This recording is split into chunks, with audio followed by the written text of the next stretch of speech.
so it is 6 o'clock. I'm going to call the meeting to order.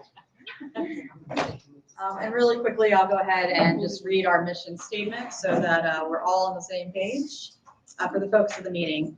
I'm Kara Phillips, by the way. I am one of the co-chairs. Dawn is out. She's out sick this week or this month, and so we were going to take notes. Patty is our secretary. And then we'll kind of introduce others as we go around. I know we have some new faces, and we're going to do some. I think we affirmed some new members last month, and I think we had a few more to affirm tonight. But just to get started, I'll just read the mission statement. CCAC works together to put children first. The committee focuses on open and honest communication, improving effectiveness and accountability, identifying systemic issues, and advocating for appropriate resources. In collaboration with Frederick County Public Schools, leadership of special education, parents, FCAPS staff, and community members, the committee strives to facilitate positive changes in the delivery of special education services and the success and achievement of students with disabilities. So welcome everybody tonight. I'm going to apologize. I was actually absent in the last meeting. So I know we have a lot of newer faces so bear with me if I don't recognize some of you. I think the first thing we do want to do though is affirm new members. Marlene, do you possibly have a list of the people that came in since last month? Since last month, it should just be Nyla, but I don't know if everyone who was new attended the last meeting. Is there anyone here that did not get affirmed last month? Because Nyla is the only one we added. Brooke Schmitz? We would have still. I think we probably still would have done it. Even if they Okay, was so here. Okay. So just make it whoever's. Yeah, I was gonna say, good point. Are you brand new? Nice. Say your name again. Nyla. Nyla, are you our new student member? Yes, thank you. Welcome. Welcome to those I've not met yet. And I'm sorry. What's your name again? Melissa Morris. Okay. Would we have affirmed her? I look at Anybody those. who was on the list from Marlene, when we affirm them, would all be affirmed. Perfect. So welcome. Thank you for joining this week. And then quickly, we do need to, I would like to make a motion to affirm Nyla. Nyla? Yeah. Thank you. Second. All in favor for a new student member? Thank you. Welcome officially, and welcome to the rest of you who were not possibly here previous weeks or months, and welcome to the board. So the next thing on our list is public comment. Patty, is there a statement we typically read for public comment? Sorry. Excuse me? Sorry. Do you have the statement we read for public comment, or? That's okay, I'm gonna wait. So welcome, we're a very big committee, of course, representing special education and students, faculty, and community members. And did you want to sign up or just want to observe today? I do. Perfect. I mean, if you could kind of, we do follow similar standards like as the regular board meetings. If you can limit it to 3 to 5 minutes, that would be fantastic. And then we normally don't respond, but we will follow up if there's anything we can do in the future, or you get to get back to you if there's any questions you can answer. So I think you're the only one signed up today, people, to speak. Where do I stand? Wherever you want, to be honest. Well, I actually wrote a letter to the school board as well as to this committee, and I was invited to start it here, so I'll just start it off. So I am as a law student. I have a daughter that's currently in Frederick County Public Schools in the Learning Life. I am writing to bring to your attention some concerns regarding the Learning Life program. As a concerned member of the community and a parent of a student currently in this program, I strongly believe that a reconsideration of the format of this program is warranted due to several critical issues impacting the education of students. Firstly, there are too many grade levels in one class for a teacher to effectively meet the needs of the children in the class. The teachers are forced to devise lesson plans across multiple grade levels daily, and as a result, all the students' needs are not being met. Moreover, in my observation of the class format, it is clear that many of the students have both learning and behavioral disabilities that can be distracting. This causes the teacher to use valuable time re-engaging the students in lessons. This further reduces the time the teacher is able to allot to different grade levels in the class. For students that already demonstrate cognitive disabilities, this class structure is disruptive and inappropriate for academic achievement. The format of the Learning for Life program places our children in a concerning and unsatisfactory environment for implementing the curriculum across various grade requirements. I would recommend grouping students in the program by grade level or at a minimum K through 2 and 3 to 5 for developmental reasons. It is crucial to emphasize that these concerns directly impact the quality of education provided to the students of the Learning for Life program. Without changes, the Learning for Life program will continue to fail the staff, fail the community, and most importantly, fail the children. I urge the Board of Education to reevaluate and reconsider the format of the Learning for Life program. Our special needs students need the appropriate resources to be successful. This request only requires regrouping and minimal staffing to make a tremendous impact. Addressing these issues is essential to ensuring that all students within the district have access to an environment conducive to their academic growth and success.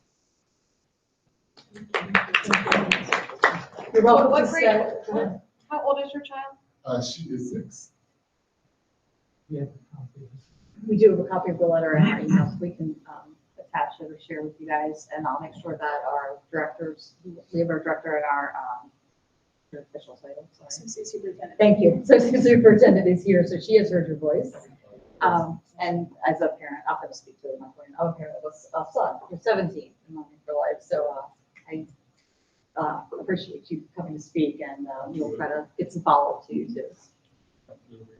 Just want the best for the children. So. Absolutely. And I think that Frederick County offers a great opportunity for the children to learn. I don't know if the Learning for Life program is mirrored anywhere else, but I do think it's a great idea. However, just the way it's currently being implemented, it's not. I think it can be a great program, and I think the children will really reflect and show the difference. And it can be a model for the nation, really. Thank you. Thank you. You're welcome to stay and listen. Sometimes we have just regular business stuff. Sometimes we get a little heated. We don't really, but I know for a little bit. yeah, absolutely. And it's always good to see how we work, because most of us as parents probably started out somewhat in your place and then joined CCAP for similar reasons, which you're getting taught for. So thank you very much. Okay, so next are chairperson comments. I guess that's me tonight. With Dawn, and Dawn wanted me to let you guys know that she apologizes. She's having some health issues right now. She is okay, and she'll be back next month. And then any kind of follow-up, she'll be back on track. But step in and lead today. A couple things under my comments. We did have, for those of you who were not able to join, we had a demonstration on MANT. And that is the overview of, I'm not going to say it right because I was about 5 minutes late too. But basically, actually, Troy, could you just give me the It's our crisis prevention. Thank you. Crisis prevention. I want to use the right words. It's a 2-day program. Yes, 2-day program where they do have to get certified. All schools have a crisis team. It's usually 4 to 7 staff members who are trained each year, and they have to be recertified each year, or a different one comes in. Day one, they spend a lot of time in really like identifying, looking at situational awareness. It's called the radar method, where they are kind of taught to be aware of what's going on with the child, kind of before, during, and after a possible crisis situation. They learn about the crisis cycle, so kind of leading up to that, the crisis escalation and then de-escalating. I'm not giving it full, but we can share the materials or at least links to them. And then there's a debrief model and steps to resolve conflict. That all sort of happens on day one, with lots of a combination of presentation and then actual practice. So they do have to go, not just hearing it and listening to it, they have to do practice a lot of this. Day 2, there is mandatory CPR training, because it is part of COMAR to make sure anyone that restrains has CPR training. And then in the afternoons, they go through different chapters in the program where they'll learn self-protection and, if necessary, how to properly restrain that keeps both the staff and the children, our students, safe. So thank you to our directors for sharing that with us. I know it was like part 2 of a program. We had learned about UCARO, is that right? Yeah, UCARO first, and then this is just another tool for our staff to use when there's crisis or escalations from our students. Also included in the comments and on, you guys have the documents, it's also posted on board docs. We linked the superintendent recommendation budget, and thank you. I think Laura actually helped go through and kind of highlight some of the key areas that we as a committee probably care the most about. So if as you're looking at it, you want to just kind of like skim through, there's key areas she went through and marked up for us, so I appreciate that. And it would be a good chance, and I don't know if you guys are going to cover any of this later in the director's comments, but so this was recommended at the last board meeting, keeping in mind that this is our superintendent's recommendation. It came with a lot of our feedback and input. And I believe, I don't have the exact date cycles here, but it goes through April, give or take. There's lots of, May, but okay, April or May typically. And so there will be other opportunities to speak at either the Board of Education meetings or at the county meetings. yeah. Yeah, I'll usually bring up there's- some of that. Thank you. Yeah. I'm gonna let David give you dates, but we should take a look at this. I mean, everyone should take a look at it individually if you can. And if, you know, again, if we can chat about it, we have a group chat that we can make sure everyone's included in. But these are great opportunities for us to look at this. If there's anything that we as an individual or as a committee feel strongly about, we should definitely make plans to speak either at the board meetings or at the county to encourage support. And then the last thing I did actually, I had added our public comments to my piece of this too, because we did get some emails about it, and I wanted to make sure that we did at least recognize that there was a concern regarding our Learning for Life programs. And I personally, as a parent with a child who's been in Learning for Life since he was in 3rd grade, I resonated with everything that he has said. Typically, the classrooms don't start so young. I know that there have been times where, for whatever reason, that we have had younger students, below grade 3 involved, and I would agree it's difficult from a just developmental stage too. So I would ask the directors if you could kind of just follow up, at least let us know if there are plans to make any changes, or I just from past experience know that sometimes a student may get put into that classroom because they may come from another county, or we haven't had the ability yet to reassess them. But it is incredibly disruptive if it's not the right placement. And I do feel like staff in the past, at least the ones I've been aware of, have done a really good job of trying to reassess and get them in a proper placement as soon as possible, but it doesn't always happen as fast as we as the other parents probably would like, and our students are suffering. So if we could just take a look at that and just follow up with our speaker, that would be fantastic. Okay. All I have for this piece of it. Okay, so next is the approval of the notes from the November 27th meeting. Did everyone have a chance to take a look at that? And are there any comments or feedback that need to be included? Awesome. I made comments and feedback on the notes. Okay, I think From we the left them November in there, meeting? right? Yeah. And I've changed one thing on the budget. Okay, perfect. So this shows that, Patty, are you familiar with like how the comments are in there, and then we can either accept them or, Yes. okay. Yeah, all right. The whole thing is what everybody needs to know is these meeting notes are sent in to the Board of Ed right away. And then they're posted. So going in and changing the document, I don't know. But we have to amend it. Yeah, we do, we can always amend. So it's a draft that gets sent, and then what we do here is we can comment, mark it up, fix it, and then we send in, after tonight's meeting, we'll send in our final version. Do we want to go through the different pieces? I mean, if it's, I definitely saw things that were just like, typographical or that things we can fix easily, so I don't need to go through all of those. But is there any full additions that we need to cover? Hold on. Can you guys scroll back up? I think there was one from Laura. There was like something might have been missing. So adding cameras in the classroom group. What's your, I can't see that far down. I can't see that far either, but I was recommending adding the ad hoc cameras in classroom group. I was adding just additional elaborated information. Trying to keep consistent with the above bullet points. Okay, yeah, now can you scroll back down?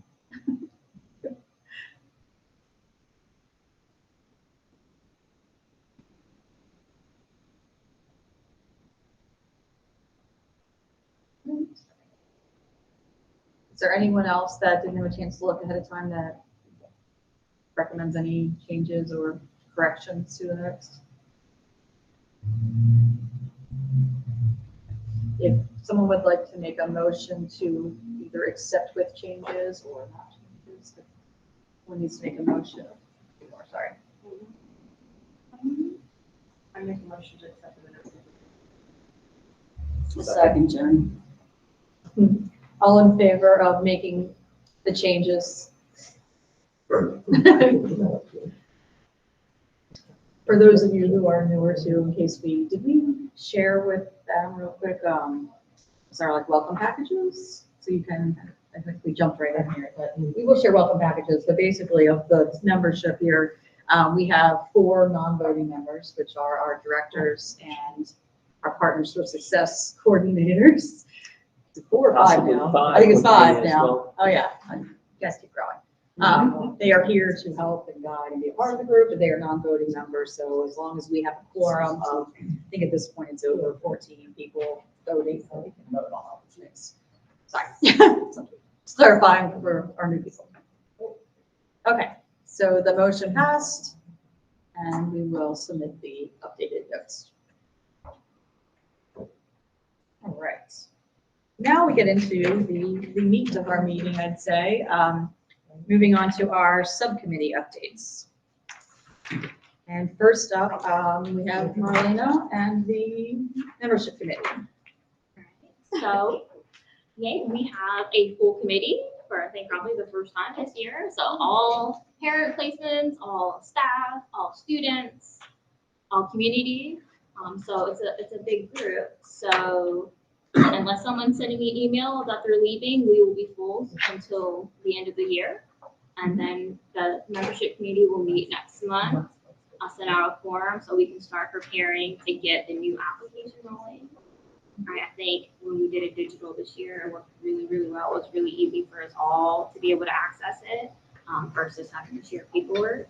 And let's say last year we had about 60 applicants, and then we had another 7 when we added the student enrollment. So hopefully once we start working with the communications committee, then we can get even more out there so that we can get more like applicants from different areas instead of everyone in Urbana applying for it. We appreciate our Urbana the students, but Is there a date that you want people to, if they're deciding to step down from the committee, to let you or Marlena know? Is there a date that you want to know that by, so that when we? yeah, I think in the past we have at least solicited our members to ask them like in April that if they were going to step down, because the final deadline is the deadline for next one, April or May. The membership, the applications. Yeah, so it would be good to know by our April meeting if anyone is planning on stepping down so that we can properly plan for how many new members we're going to need to go through. The membership committee will meet, look at all the applications, and then they'll typically vote on those new members. And they do look, one, they follow the guidelines of the percentages that we have to have of parents, staff, community members, and then also gives them the opportunity to make sure they're looking for a diverse group to represent multiple disabilities, multiple districts, all that type of thing that committee does on a regular basis. So if you could let us know if you do plan on stepping down before next year, whether it's the end of your term or for any other reason, if it's before the end of your term, if you do not plan on going back next year, if you could let Marlena and Dawn and I know. Yeah, you don't have to like announce that at a meeting. No. But, like, hey guys, No. I resigned. Like You we'll send an send email. I'll send an email to everyone who's up for renewal. Like, hey, do you plan on renewing? Yes or no? Like, that way it can be private. Okay, so thanks, Marlena. guys good over there? Yeah. Okay. All right. Any questions for Marlena? Okay. The next update is from our Communication and Publicity Committee. So Meg and team here.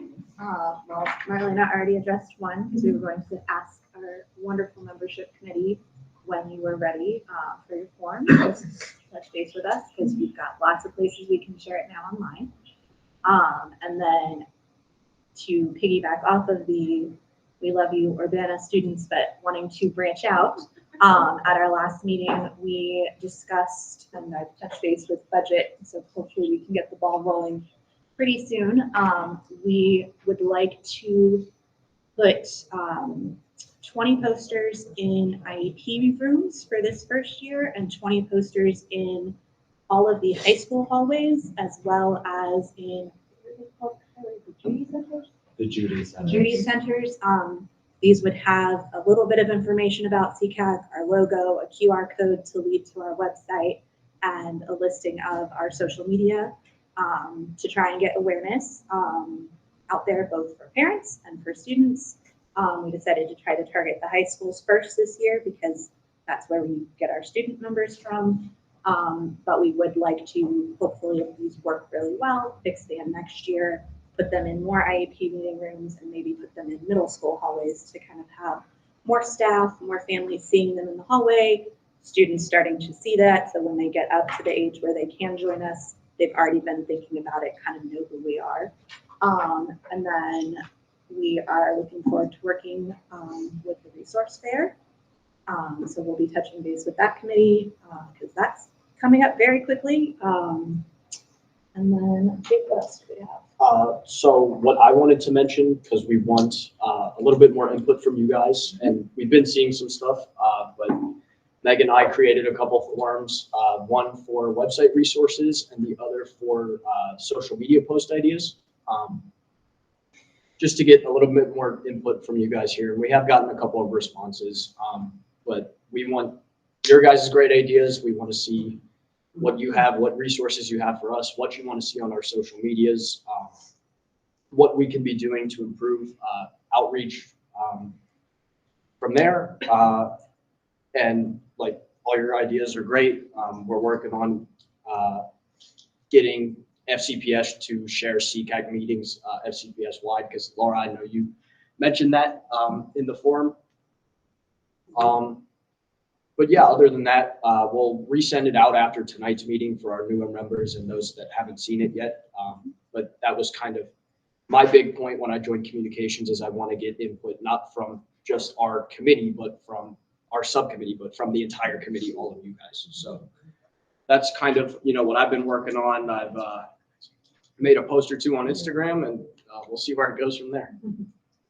Thank you to those who have filled out the form, and we sent it in the chat, but we will send it out through the chat and via email for those people who may not use the chat as much, or I know some people have trouble getting the messages. And invite new members to Yes. whoever answers. I don't think I have, I'll make sure that. I don't think I have the capability. Yeah, I'm going down the list. I'm catching up on who all our new members are, and I'll make sure that we add you guys to our Google chat, and that you're on the distro for any email updates and things like that as well. And anytime you guys have any ideas, even without the form, reach out, because we love to hear them. And then I know we're going to come to budget in a minute, but the posters, were they included in the current budget, or is the budget aware? We're getting pricing right now. Okay. Fantastic. Awesome. Hey, any questions? Oh, I was just gonna say, we're doing what's called rack cards. Oh, yes. And also, we had a display board that is very old and it's been around a long time. A lot of the data's out. It's not current. So Laura and I got together this past weekend, and we're gonna try to update the big board. And so anyone who's a graphic designer, we need to talk, because as much as I can do a little Canva and I have a great. So I'm just really proficient with graphic design. We need to chat. So, I mean, Jake said he's got. all right, Jake. Great. And we're already on the committee. We will get back to the committee once we've had. And more we'll have information something to show on- you at the next meeting. Yes, the template and the pricing. Okay. Also the teacher academy at CTC. Your student representative there. That's a Yeah. good place, that's a good point. Yeah, of course, we can reach out and look at what our options are there too. Good. All right. Now I really think. Stacy with our resource fair. So we had a quick call, with our small committee, back on the 19th to just kind of delegate and put things together. The fair is at Rock Creek on April 13th from 10 to 2. Setup is about 8:30. If there's any volunteers to help us just get tables set up. And the night before, about 5:30, just to kind of get ahead of everything, that would be great. We are in the process of working on looking at getting some donations, to do some raffles, just kind of like freebies. I'm gonna meet with Kim. We're gonna go through all the stuff to see what we have from last year, see what we need for this year. I'm saying stuff.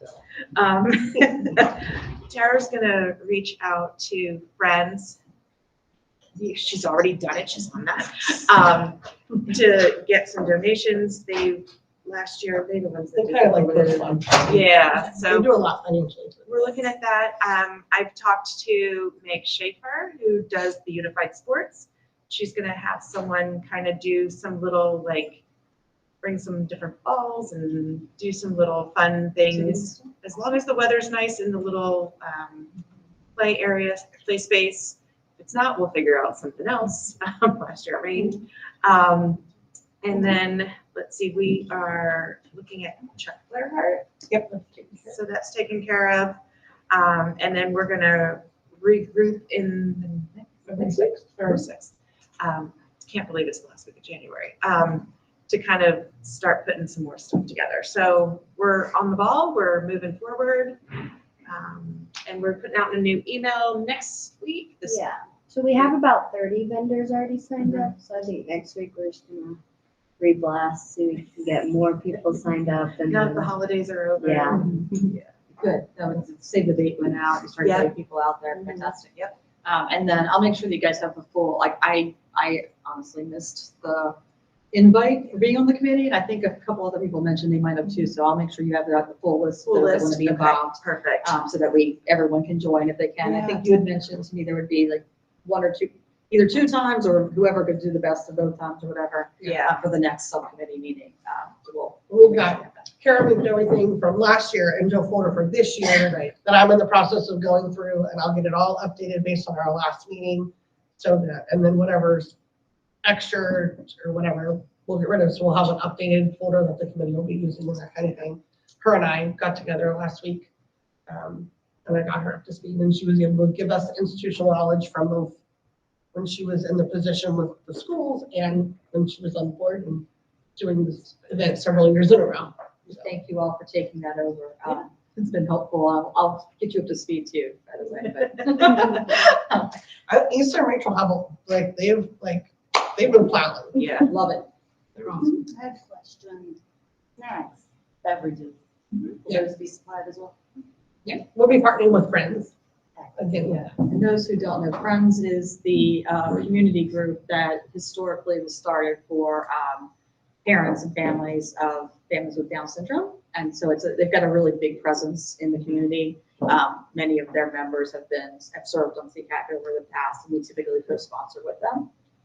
So between FCPS, CCAC, Partners for Success, and Friends usually are the main sponsors, but we're, and when I say sponsors, it means they typically give us money and people and tables and things like that to help out. So we always put their names on the flyers and things like that. Yeah, that's it. you can help us with the food.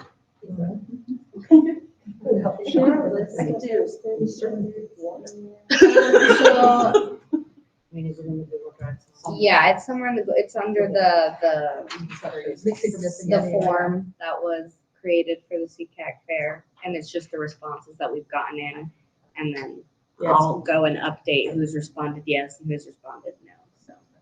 Yeah, we can share that list with the group in case we've missed any group. It's been a collection of like the last 15 years of people, but there's always new ones that come up. And typically people start to hear about it and they'll reach out to either our CCAG email or just through one of you, and then we pass it along to. And if anyone knows anyone that's on the list that hasn't, then they can like remind them. Also remind. Or if their email's changed or contact has changed, you know, it's just, yeah. I'll get it posted for you guys, but yeah, it's definitely a backup. We can blast on social media as well. We'll send it in the chat when we- So that's, you said August 13th from 10 to 2 at April. Way ahead. Sorry. I wrote A and then A. April 13th from 10 to 2 at the Rock Creek School. Yes. Okay. More to come, but it sounds like you guys are really on full speed ahead, so fantastic. And I won't tell you how much of a relief it is that I know you're all taking over and now I can just go into that like advising role and not. But I'm excited to be part of it. I love it. It's my favorite part of the year. And so for those of you who are new, the resource fair tends to be one of the biggest things that we do. We solicit vendors, therapy, resources all over the place, most of it within the county, sometimes within the state. And then it's just a great opportunity for parents, community members, teachers to all come in and kind of see all the stuff. Plus they usually make it a fun day also. So it's kid friendly, family friendly. At Rock Creek, we've got a great, if you haven't been to the newer Rock Creek School, it's not that new anymore, but newer Rock Creek School, there's a courtyard that's completely surrounded so that it's an opportunity that people can kind of be in a safe environment and still a chance to go around and get some good information. So it's one of our big events. That's resource fair stuff, right? And then I think I was catching up on everything, but you guys also had some updates on, or were looking for some suggestions for speakers. Was that one of the We're lists? gonna do it during the budget. Fantastic. Okay. Let's eat that. Yeah. You guys good? Sorry about that. Budget. Tara and Jen. Moving on. Oh, you make me do it, okay. Jen and I were able to meet with Jessica and Jessica from the county offices. And I still can't remember which one does which. Tori keeps telling me and I just know I email both of them all of the time. They were awesome. So Jessica Clayball manages all the grants. Did I get it right? No. Okay. Jessica Clayball manages the cash. That's how we're gonna remember it. And Jessica Z manages the grant. So all of our funds come from a grant from the state. It's part of a package of a large group of grants that are called the LAF grants, LAFF. The CCAC grant is one small little piece of that pie. It's only $2,500. We revisit it with the two Jessicas to look over, because when they initially file the grant, they have to put in a perspective how we're going to spend our money. The money's not all in the right places, and the right amounts aren't in the right places. So Jen and I are working to identify the correct amount of money is to be in the correct pots. So an amendment can be sent to the state explaining this is how we're going to spend the money, and the county can sign off on it, push it forward, the state can sign off on it, then we can spend the money for you, which is the end goal. So that's why we sent out the information asking if anybody had anything we thought we need to purchase, so on and so forth. So if there's anything that you're working on for CCAC within your committees that you feel we need to spend money on, Jen and I need that information as soon as possible, because there, of course, is a very tight timeline. And if you're too late, it can't get amended, and we have to figure out how to spend the money where it is, which means it won't necessarily go on what we want it to.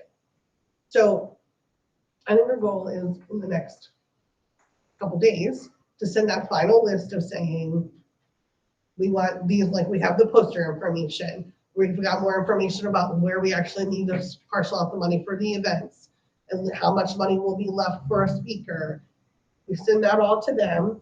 There's some some bidding that needs to be done, because we have to follow all of FCPS's fiscal processes, just like we were any person inside of FCPS spending money.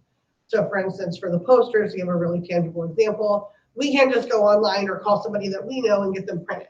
We have to send them through the special education office to Joanne, who's the amazing administrative staff, and she will push it out to the correct folks in SCPS who do all the bidding for printing. And they'll come back and say, here's what it's gonna cost you. So we have to get all that information to amend the grant accurately, and then it goes out. So there's many steps. And if I'm not mistaken, we have to have everything done and approved by the end of February. So very tight timeline when you're talking, like it takes a while to, once it leaves our hands, to come back to us and then to go through its steps. But we're making headway on there. We're coordinating for the posters. We're coordinating with the events committee and with Rachel and Isa to cover Chuck Flayhart at the resource fair. If you've been to the resource fair, he's the guy that like walks on stilts and does all the cool tricks and stuff that all the kids love. We'll also are looking for ideas from anybody about a speaker, because each year we like to bring in a speaker that we open up to the public for free, parents, teachers, community members, whomever, to talk about any special education related topic. So if there's a topic that you think is important, or a local person or speaker that you know, I say local because our budget's more on a local kind of range. We don't really have the money to fly anybody or put them up in a hotel. But we'll have a portion of our budget, and Rachel and Isa have a portion that they can give us, and together we'll be able to host a great speaker. And then we also have to pay like custodial services for the resource fair. We have to pay for our website and all of its operating costs, so on and so forth. That's kind of how the budget breakdown works. So once we get all that information for everyone, Jen and I'll be able to put it together and send everybody out like, here's how it actually looks. And as we move forward, in tandem with all this, the next grant starts July 1st. Our grants overlap. So our current grant goes until the end of September. Our next grant will start in July and go around another year until September. So we have a period of overlap. So based on what we learn now, once we get this amendment done, we'll be coming back to you to look at moving forward into next year. What are we thinking? What have we learned? What do we need to do so we can accurately put on what we want at our grant at the beginning and not be in this itch and the giddy up with doing an amendment? Does that make sense? Did I forget anything important? Yeah, the only thing I'll add is it's not necessarily that the money's in the wrong pot. It's going to be, we're going to be sitting here doing the same thing, which is we have to decide in April, May, what are we going to spend money on? And so there ultimately will always be an amendment, but we just try to limit to maybe one, maybe, I don't even know if they let us do two. I'm looking at Troy. Yeah. One amendment, or let's set the goal at one amendment, because then when we get together as a committee again next year, our plans may change, or, costs may change or something like that. So we just try to make the one amendment now that we kind of understand where the money is. Yeah. Everything we want to do is fine to do within the grant limits. It's just, if we put $500 in category A and $300 in category B, and we really need the $500 in category B, we can't spend that money until the approval of that money being moved has happened. So there's a little bit of legwork to be able to pull the trigger. So we won't be able to be like, oh, yay, print the posters tomorrow. We're going to have to go through several layers so that we can then say, print the posters, or order the fidgets, or hire this person. So that being said, all that being said, Marlene, was there any cost to the membership? Is it just doing all electronic? No, we did all electronically, Okay, and so no even cost. like the membership, like the welcome packages, like they were sent out, and then I had the like binder stuff, like Patty already has the copies of that. And then, not that it's we're just trying to facilitate the speaker Right. piece. That's all. We're just the money side of it. So what we need to do is start to investigate how much these people who cost. So who has a recommendation for a speaker? Okay. And I said too, and I have reached out to both of them to find out what they cost, but I want to like put it on our list for you guys and you guys. One person, and I'm thinking kind of, and you guys feel free to disagree with me. I'm just trying to think of things that are like broadly Brainstorm. recognized, right? So Peg Dawson actually she's wrote the book, Mark Scattered. We had her speak virtually in 2020. And when I say we, I mean you, Lisa. When I was working in your job, we had the speaker. And it's Barbara Scattered. It's all about executive functioning. So it's one of those topics that I think, span many students, regardless of what their official diagnoses are. She was also incredibly easy to listen to. And I think actually I think that webinar might actually still be on one of the YouTubes, so you could like see her. But one thing that we had done back then, and I think she'd be worth coming back. So it was all about executive functioning, very easy to read. The book's very easy to read. It's one of those books you can pick up and just go to the X section that you want to do it and just click on it. And then I think that there was also budget at that point that we actually purchased copies of the book, and like the Partnership Success team did a book club around it or something like that too. So different options there. When she was virtual in 2020, she was relatively inexpensive. It was like $300. Now, if we actually wanted her to come and speak in person, that might be a very different piece. I have not reached out to her yet, but I can. Lisa, remind me, because I say this right now, tomorrow, tell me to actually reach out to her. She was very easy to listen to, interesting, the whole deal. I like her. And then the other group or person I am thinking might be worth exploring is I just attended a seminar. It's a virtual seminar on Friday about school avoidance behaviors. And so that was Dr. Megan Doyle. She is local. She's with the Stixford group. GHAN? Yeah, MEAGHAN Doyle. And she's a psychologist locally. And so I think most of what Stixford does is really more like assessments and stuff like that, but she's not one of the assessors, she's a psychologist. And again, just very down to earth, very easy to listen to, not boring, because no one likes to go to a seminar that's boring. So I don't know, those were the two that I came to mind. And then she wouldn't necessarily have to talk about just school avoidance. That was near and dear to me.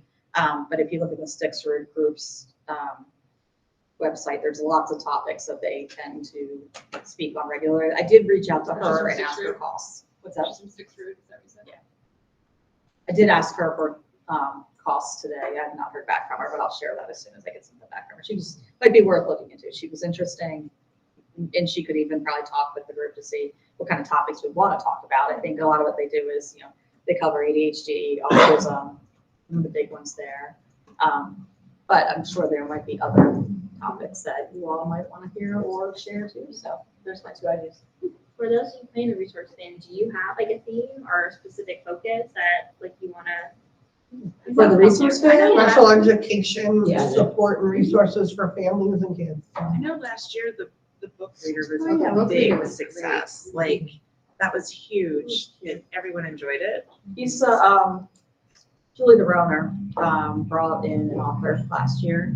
I don't know if the author. We're actually, Rachel's following up with QUAKE, which is the Children of Incarcerated Parents.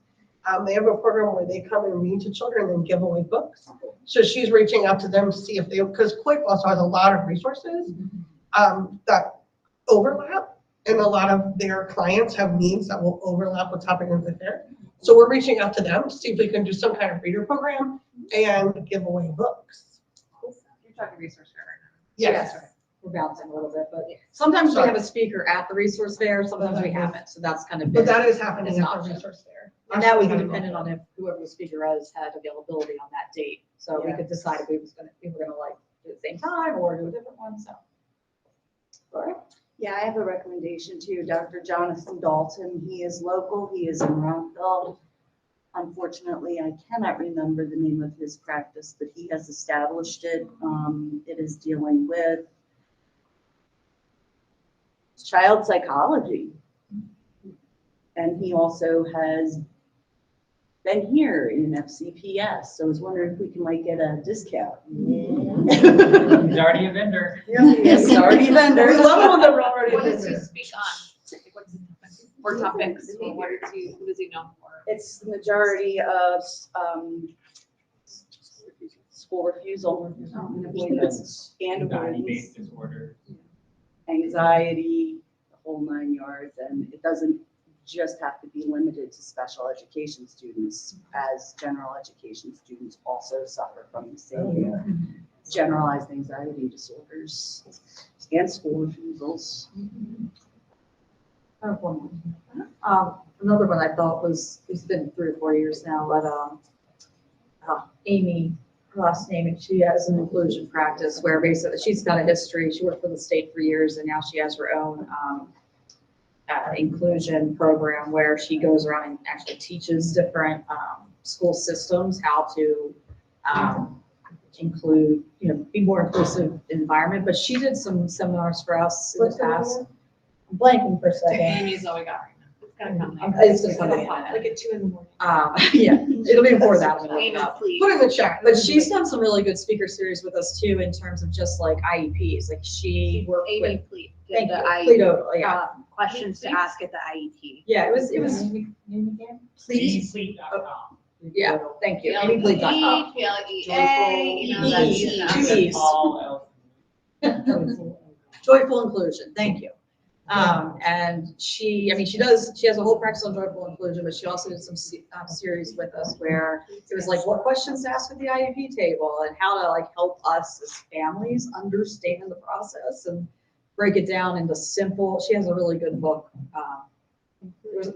That's the one. Inclusion with the end in mind. I've probably quoted her book over the years in terms of like, oh, inclusion is not sitting in the same room, but doing something completely separate. And so just had a really nice way of explaining to like us as families and maybe community members that aren't in the teacher speak world of how to be involved better and help educate our peers and stuff too. So we can check pricing out with her too.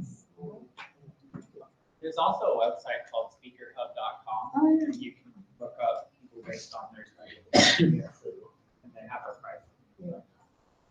I have one recommendation, I figure somebody, because I keep giving it a wrong name, you might know from this, but, Karen Harvey, who does trauma-informed care. And so I don't know if it's appropriate for this group, but I think it's something that would be good both for families and for kids and students, and especially if we're talking about. Karen Harvey. Karen, who I got that? Karen Harvey. Trauma, I didn't know. Trauma-informed Trauma-informed care. Karen So was a she works lot. with a lot of the adult provider organizations, working with direct support professionals, working with family members, working with people with crisis supports, and dealing with a lot of issues in life.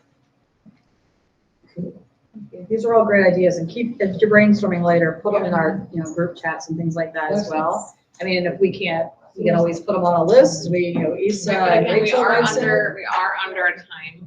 Yeah. Right, yeah, So exactly. you guys meet as a team vote, and then you have to, get a date and a place and a public, we have to sign. And as we finish the amendment, we'll know exactly what our list numbers for are. Yeah, so we'll know better what our budget number is once that's done, and then we can, but we should still talk to them, right? By next month, we're gonna have a proposal. Next week. Well, then we'll have a pocket of money. And then we can offer up to that, yeah. So hopefully next month we can bring back. You want to put it in as an action item for the. Yeah. I don't know how you want to do it, where people get a chance to look them up and decide and then vote, I Stand guess. I don't. Speaker recommendations. Yes. Can we, And do you wanna, costs. can we get recommendations to us? Yeah. And if anybody has any more, send them now or within the next 5 days. And then once we finish our amendment that goes out, we'll know how much money's in that pocket. And based on who you guys have said, we can eliminate whoever we can't afford. And whoever's left that we can afford, we can bring We'll to look the at next price, meeting. And then it'll be up vote. to the committee to decide, this is who we can afford, and then we'll just vote as a committee. So I'll add that as an action item for us to come back to. Is it a Be board? prepared to vote. Be prepared to vote on the speaker by next month, based on Next what's month we'll available. make a vote, Okay, and then pull the trigger. got it. All right. Any other questions for budget? Okay. The next committee up is our ad hoc committee, cameras in the classroom, and I think form's gonna, yep, the team. Oh, okay, great. I'm Dorothea, and I'm new. I just started last month. And, sorry, I've got hearing aids and I can't quite tell how loud I'm talking. So just let me know if you can or can't hear me, if I hurt your ears. So we are dealing with a pilot program suggested for cameras in the classrooms. And there are a couple of things before I go through my little outline. Laura passed out a sheet of my notes printed out. It's my understanding we're to give our recommendation at the April meeting. So the way I've kind of organized this is topics that need to be considered, categories that need to be considered that are already, everybody already knows what they are. It's a topic that's sensitive to everybody, and this particular thing is being focused on a small population in the school system. So that's kind of what we have to work with. We're finding that there are a few topics. I guess I'll just go through the what we consider deciding factors. We've got safety versus privacy, and that's a big one for almost anybody you ask. A parent with a child in Expressions. Expressions is the program that this is focused on. We're coming across a couple things that hadn't been so mentioned before. One of which is we already have cameras in the public, in the halls, in the buses, and we realized in one of our discussions that we already have a bit of social acceptance for cameras on us. So that's part of our discussion. And I would hope people would kind of take that into consideration when we get feedback from you all about guidance on how we might focus our next couple of months of discussion on the ad hoc. We've got cost of equipment versus cost of additional staff. There is a number of $400,000 that's proposed in the budget for the pilot program, but we don't have any cost benefit analysis of what having more people, having more relationships built versus having eyes on students and the adults in the room. There's another issue of implementation resulting from written law. We've got a few states around the country that have statistics now and responses to their own cameras in the classroom. Well, there's at least one state where laws are written so parents have to request in writing to have the cameras start. So that seems like really kind of counterproductive in so many basic ways. We don't have a real definition of what constitutes success in this project. I mean, we know what we want. We know what people publish in newspaper articles. They want kids to be safe. They want to be able to be accountable, but we don't know what it means to be successful in that. And then we have our research and information sources, which are basically records of how states have implemented it around the country. We have discussions and surveys that are published in Maryland by FCPS. There's some state of Maryland, I can't think of where online they are now, but at the state level, State Board of Education, there are discussions and surveys. So there's published information, feedback from the public, from parents, from staff, and that is guiding our discussion now.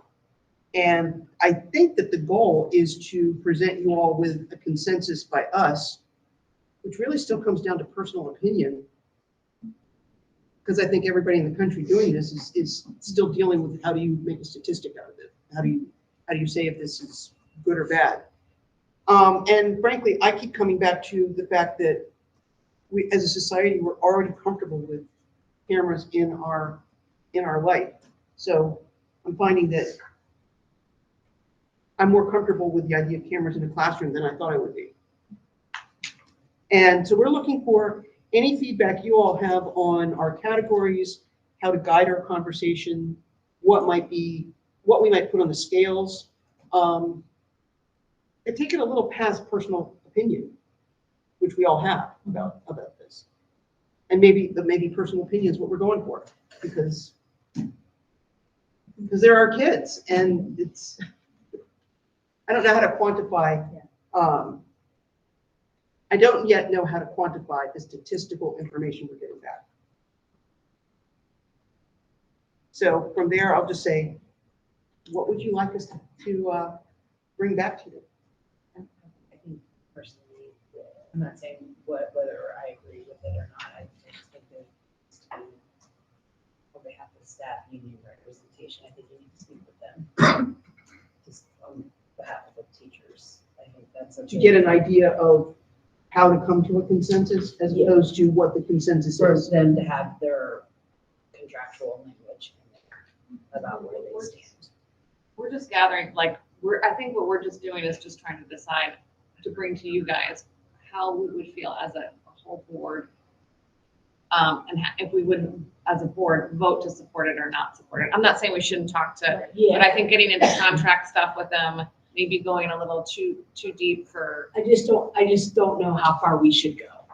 That's what I'm saying. Like, I don't know how much time we should spend, because at some point, until it is a state law, it might be a moot point. And I don't know if that's changed. yeah, counties could do it without the state. But there's a state bill which has a lot of the parameters already in there, which would be, I would assume, a So that's good what guideline. that's what I was saying. Like, does the contract already say that they can put them in the classrooms without the teacher? Is that The the point? union, there's no talk of the union in the bill. There's no, yeah.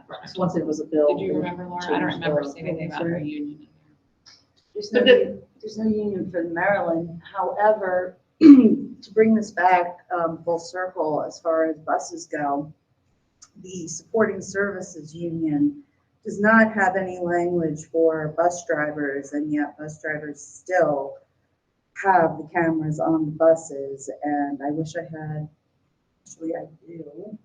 And while she's looking I through, did, it yeah. does say like the pilot program, the county has to agree, right? So in that agreement of the county, I'm sure there's discussion with, I mean, I have no doubt that it's part of the discussion within the negotiations. But Well, one of the reasons that the committee was formed is that when we do our yearly recommendations to the board, this was one of the topics on the table, and ultimately we decided not to support or not support it. It was more of a, we felt like we didn't have enough information as a committee to just go up there and say, we definitely want this or we don't want this. It felt like we wanted more information, and likely a lot of people need a lot more information. And so this is what we've asked this committee to do, is kind of bring more of this information back so that we can make a more collective, and it's gonna be hard to make a collective for some. Sure. But that was part of it, is like we didn't put it in there as a firm recommendation from us in this last year's recommendations because we felt we needed more information. So this committee is helping us learn. So basically, from our meeting on January 23rd, we had discussed the establishment of the precedent within FCPS culture, and that there is no written language provided in the BATSI agreement regarding bus drivers and students. And it does say that video cameras on buses record images and sound, enabling FCPS to document behavior that infringes on others. These cameras and recordings are kept secure by authorized FCPS personnel. So it is already established as precedent within FCPS culture to indeed have cameras in a situation where there is one adult and students. It is both. Primary purposes is, again, to keep the children safe as well as the staff. I just have a quick comment. As a parent who has requested camera footage before, I can tell you that the parents do not see it. What the staff does is they can watch the video for you and kind of give you not an exact what's happening, but a kind of a summarization of, okay, your child did this, and then this, and then the staff responded by doing this, and then this is what happened. It's never viewed by the parents, and I know that it says in here there's no live feed of camera recordings. So it won't be live, and the parents don't necessarily see it, but they can request, what happened, and the staff is basically, I mean, my son goes to non-public right now, and that's kind of what happened. He had a meltdown on the bus, and I said, well, what was the trigger? Because we're all trying to figure this out right now. And the staff was able to tell me, kind of like, this is what your son did, and then the staff tried to help, and then kind of snowballed from there, but they did give me kind Like of a an outline, transcription? yeah, of what happened. So it is held, within the staff. And it's not, like Laura was saying, it's not available to the public, just any person can see it. And in fact, actually, I couldn't see it and my son was in it, but because there was other children in it, I wasn't allowed to look at it. And the intention is that it's also not to be used to monitor or give feedback to staff members, but Right. we also understand the There's no concern. live feed Right. to even do that. Yeah. So it's more of like, what did my son do? And then, I kind of just wanted to know what he was So doing. what is our goal for this committee? Well, let me, Okay. I'm forming a new thought as everybody's throwing everything in. I think that a subgroup of the bigger group coming up with a consensus, not necessarily that each one of us agrees, cameras are great, cameras are bad, but that we come up with a kind of an average of, we put it on the scales and we feel that the scales tilt this way or that way. And that's one thing, but I think our job is also, while we're not contract negotiators, we're not the ones who are gonna go to any union and say anything, because we're not.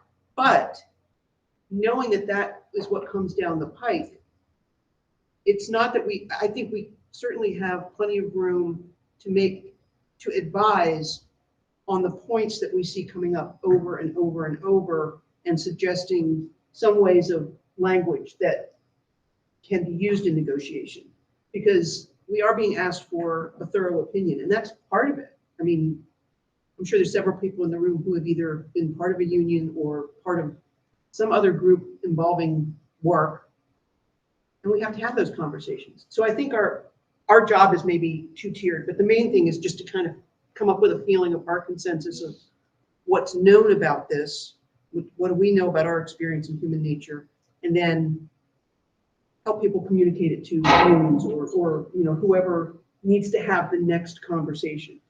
And I want to just go back to one other thing that we realized, some of from what Laura brought in from other meetings, and realizing that we don't even know if this is going to be a pilot program because it hasn't been approved for a budget. So I think what we're being asked to do is give a thorough, on the record idea of what the public feels now. So whether it comes next year or in a couple years, there's some really thoughtful feedback that they can look at from this year, and this is where we were at from the experience people have had. And I think we need to ask people how they feel about cameras on buses and in the hallway, because those are used for follow-up. I can't remember where I saw a video of hallway behavior recently. It might have been on something researching for this and YouTube or whatever. But there's a lot to work with now.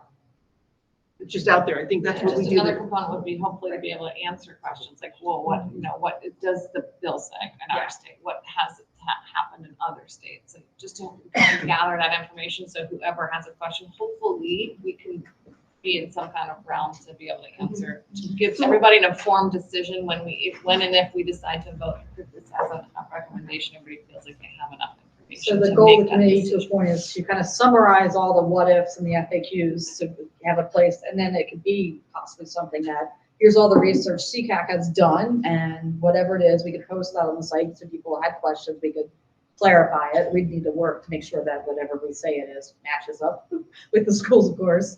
And then maybe the second part of that is to, hopefully by end of the year, come up with a recommendation that we would want to put on next year's recommendations, or whatever. Does that seem fair? Yeah, and and the more I think about it, the less I think it needs to be a vote of consensus, but I think maybe it just needs to be each of us write one sentence at the end of it about how do we feel now about cameras? But we do have to vote if it's gonna be one of our Yeah, formal right. Board of Education recommendations. I think that's why we were tasked. So Yeah. We wanna put it on the. Well, maybe we do that at a meeting and then that's how we come to a consensus or something, Well, and we are That's fine. counting on the subcommittee to, I don't know, have some sort of recommendation. Right. We may want to tweak it before we make it official, but I think that's a great point. So what the goals go, summarizing all these what ifs, like all these things that keep coming back up, an easy place that we can, both we Collection of and the facts. public could go and like get answers to some of these questions that, there's all these rumors that float around depending on who you talk to. So we can have, that would be a great outcome. And then from there, discussing what next year's recommendations to, or even this year's recommendations, it doesn't always have to be the formal one, but a recommendation to the board if we have one.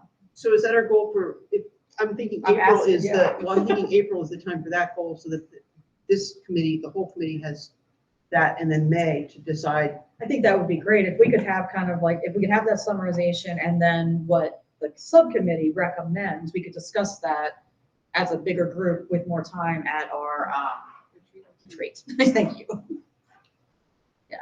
I want to add something, and I'm sorry, I don't know your name. Is Angela? Yeah, Angie Brown. Hello, Angie, I'm Laura. You have brought up a very valid point, regardless of human emotions and opinions and where we stand as an individual, because these negotiated agreements exist for reasons. What I'm curious about is if you can provide us as the ad hoc more thoughts, feelings, and what you know about the union that we can take into consideration. The information, like you are clearly on the ball with your union and the concerns of your fellow. I actually don't know if I have a stance. I'm not a teacher. I thought you were, No.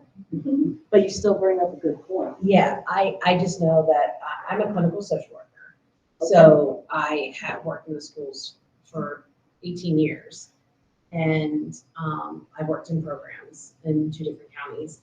And I know that I have, at one point, it was not allowed to do that. So I don't know if it's changed, and that's what I was, asking. I don't read the negotiated agreement beyond salary, because I am part of that. As a clinical social worker, that's where I fall. But, and I did pull it up just to see, but it's not a quick document to pull, to go through.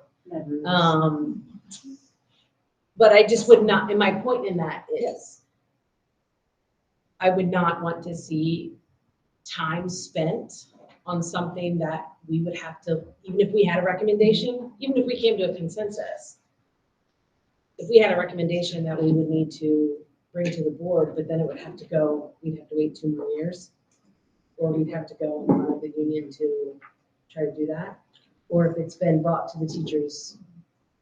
I guess the thing is, it was unclear whether CCAC supported cameras in the classroom or not, and CCAC is one of the most important stakeholders in this, so certainly it would come to the Board of Ed and senior staff to negotiate, to discuss this with the employee units, but I think it's really important to know where CCAC stands.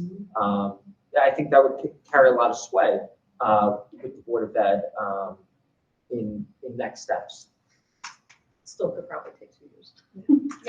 Even in that. Yeah, and I haven't been here for 2 years to know that it take 2 years to get to that. Okay, so that's a good point. Can we table this? I think we have I just have one question. Okay. I just want to make sure I'm hearing correctly. So what we're asking the ad hoc committee to do is do a collection of facts about what the current proposed bill is in this state, what exists in other states, and what the current facts are that we know about within FCPS and existing cameras, how they're used, and how the proposed bill will, if that was the guideline that's followed by FCPS, how those cameras would be used in classrooms. I think that's pretty. And then share with us the facts, not the conversation, but the facts.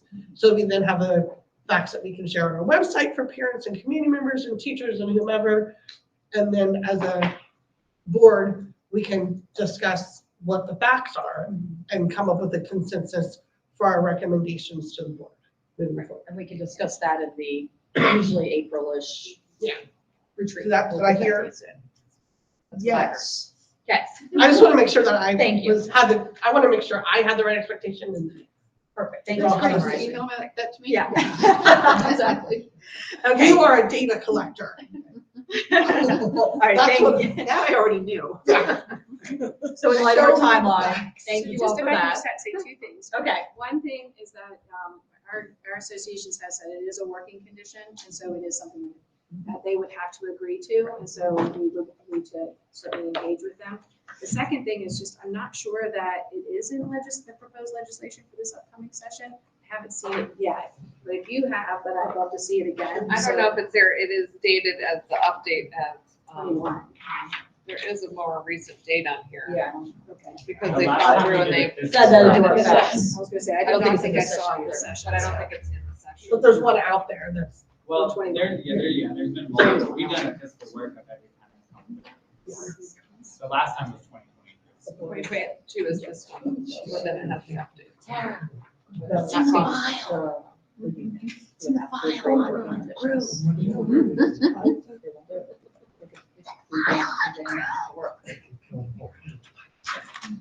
Which is why some of the data behind the source, getting more of the facts of things would be helpful to everybody involved.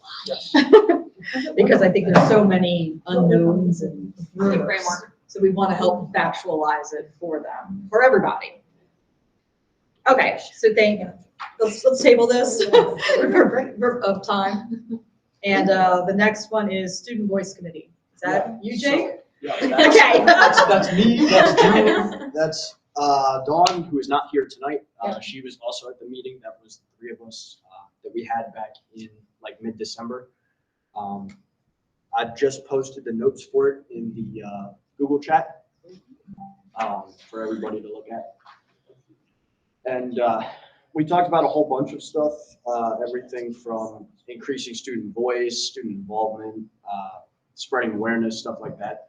So the first thing we talked about when we started the meeting was best buddies. How can we implement it countywide? Because we think that program's a great way for students to get involved directly with students with disabilities and foster a bit of a relationship there, student to student. So I had reached out to the department chair of special education at Urbana a little while ago and heard nothing back. So I'm still troubleshooting there. I'm planning on reaching out to Linda Chambers, who's our AP and has experience on CCAC. Maybe she can give me something because our department chair has not to this point. She's awesome. She will. Fantastic, because I've gotten nothing so far. In terms of, yeah, You want to send it again and copy Dawn and I? Never hurts. right. Jake, something else we might want to do is reach out to Tuscarora High School. They have a Best Buddies. A very active, they're actually going to the Polar Bear Plunge on Thursday. I was getting ready to plug that too. So, I mean, you might want to just reach out to them, and see what they do or how they do it.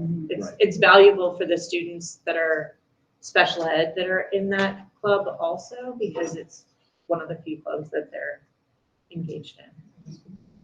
Jay, Yeah, Tara. one of the things I've started investigating from the budget standpoint is we have this Best Buddies line to help start chapters. So I started going through their website to see who's actually listed on the website. And I was really disappointed because everyone's talking about Tuscarora. Tuscarora is not listed on the Best Buddies website, only It may Urbana be unofficial right now. and TJ. So, but we Still have good this club. chunk of money that we're trying to verify with the right chunk. That the goal for that budget line is to help start a Best Buddies chapter each school year at a high school. Okay.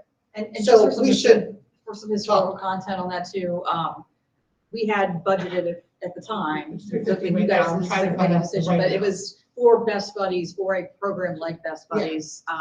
To be an official Best Buddies, There's a whole bunch of hoops to jump there's a lot of through. stuff, and it's a lot of paperwork, and it's a lot of stuff, and the $300 that is there is to send the leader, like a leadership member of the Best Buddies, to go to a summer leadership program. I think it's in Indiana.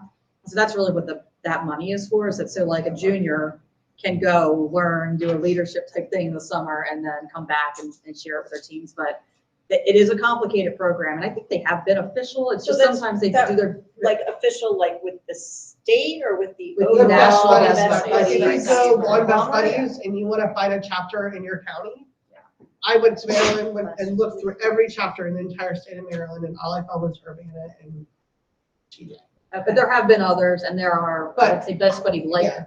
organ. Is that Well, 'cause they institutional, do a like lot. what that money was for several years ago? It was a couple years ago. Because I did don't that. know budget financial grant wise, if we could actually use that money to do that. And learning, yeah, it was, and we had it officially to do that, at least at the time of the grant, but we also had determined as a group at the time that we were comfortable then.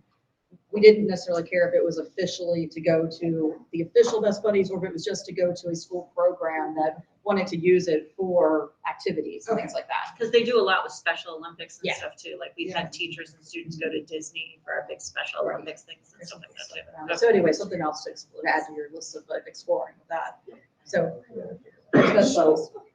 Continuing on, another reason why I wanted to reach out to our department chair is, like Marlena was saying, we love Urbana. What do they do so well? How do we copy it and like coordinate that kind of stuff to the rest of the county? So I'll reach out to Linda about that and try and get some wheels turning there, because up to this point I have been unable to. I think just getting involved with the unified sports groups as well. Yeah, right. We're not always the same people. Yeah.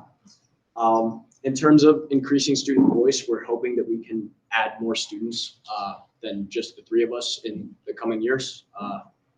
And I don't know if I'll be a part of something like that next year. I'd love to be on the committee. I'd love to, what's it called, renew my membership. That would be great. Oh, right.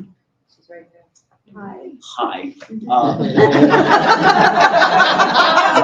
My fault. Yes, you should join the committee. Sorry, I didn't get your name. Nyla, okay. Well, we got Nyla now. I've just been made aware of that. Great. So. Oakdale, Urbana, Oakdale. Okay, so we're out of Urbana now. Great. We have Nyla here for Oakdale. This is fantastic news. And Ask now, you shall receive. yeah, right, we have another subcommittee member. Nyla, if you want to be on that, let me know. Are you on the Google chat yet? Yeah, I think I am. Okay, great. Just shoot me a quick message on that and I'll get that started. Okay, yeah. In terms of like, this is just a personal recommendation for me. I think students are a huge part of CCAC and what we do here. I hope I'm making a big enough impact. I want to see, I want to see this ad hoc committee become a full-time subcommittee, and I'm not sure how that process would work. But I think it's something that would be very beneficial to the rest of the committee, and I'm happy to work with whoever I need to kind of see that done.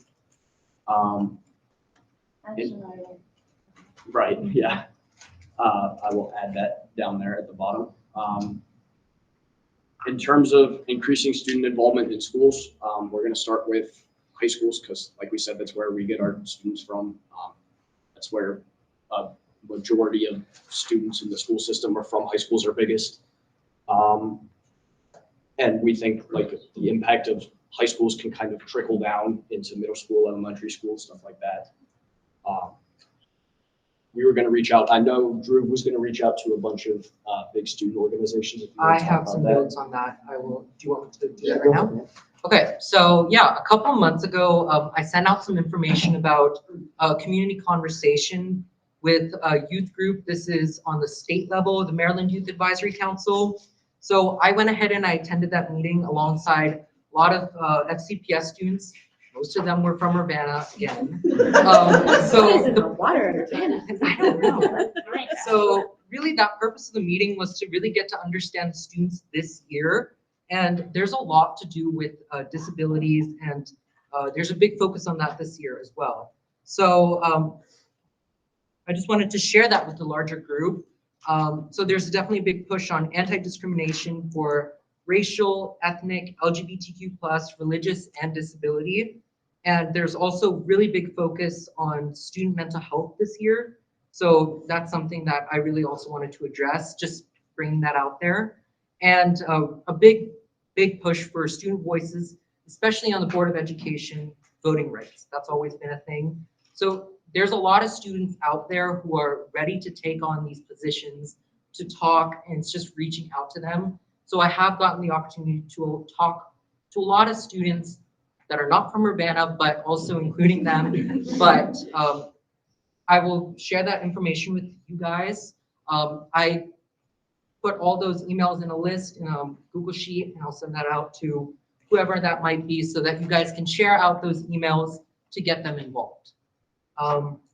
Also on that note, thank you for having that conversation with me on Google Chat. Something that also popped up, and I also brought that up in subsequent meetings, was improving resources for student resource officers. That's something that was also brought up a lot. And Laura brought up the conversation about how SROs are trained with student restraint, specifically with students with disabilities. So that's, I think, something students are really passionate about addressing as well. So I think that's something that we could bring up. And really, I really hope to bring others' voices. And I think a lot of students are trying to do them within their schools, like how CCAC is doing this on a county level. They're trying to do this within their own schools. So I think that's something also important to address as well. And you brought up Best Buddies a lot throughout the meeting. So I went ahead and I got the opportunity to talk to one of the board of directors of the Best Buddies International group. So I'll send out that information to you as well. He was really interested in what CCAC was doing. So yeah, if you want to start any programs, I'm leaving off to college next year, so I won't be here, but I will try to support this year and hope you continue on. Yep. Are you leaving too? Are you soon? I'm a sophomore. Yes. I got somebody sticking with me. Great.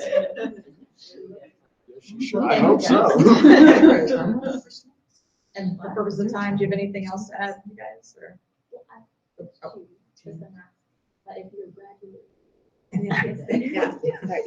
your last name? My last name? Kamnikar. You want me to spell that out for you? I get that a lot. That's Kamnikar. Just mix them respond to you right now. Anyway. All right, so just a few other things to kind of wrap this up. I know I've been talking for a little bit now. This is great. Keep going. We would like Troy and Katie's help. We want to create a Google form to collect student data from those in like co-taught classes, but basically anything, but more specifically and especially co-taught classes regarding their experience with special education services, stuff like that. And we wanted to know as a committee, is parent permission needed for something like that, or is that something that we can just kind of send out?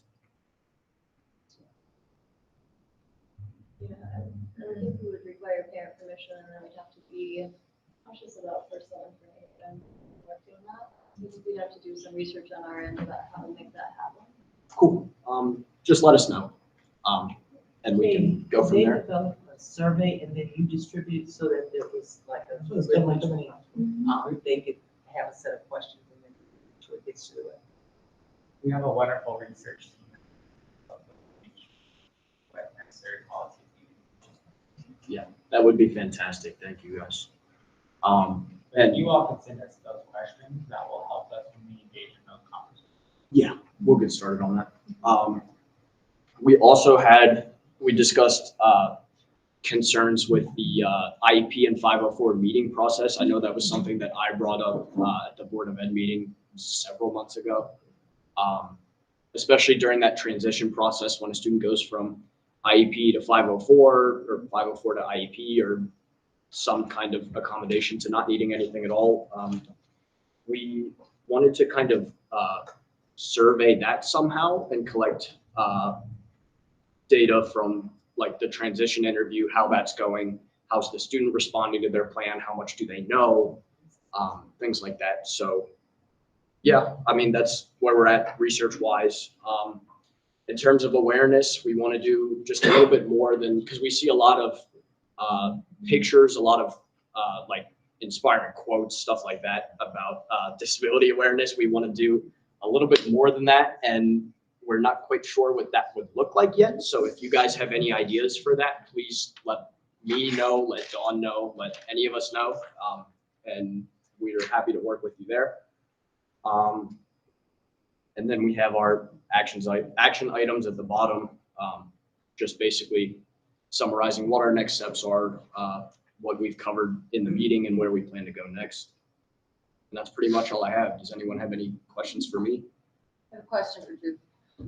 Last time you shared with us the meeting for the youth advisory, the state level youth advisory. Can you continue to please do that? Because I know another one is coming up soon. Yes. And if anybody is interested, definitely check it out. It is amazingly cool, and it really does speak volumes of the voices that we have for the next generation. Thank you. Thank you, guys. And Jake, thanks. Thank you, guys. And so that was actually very, very good information session here. The next thing, thankfully, I didn't have anything on old business that appeared to cross over. So it catches it up on a little bit of time. It is 7:26.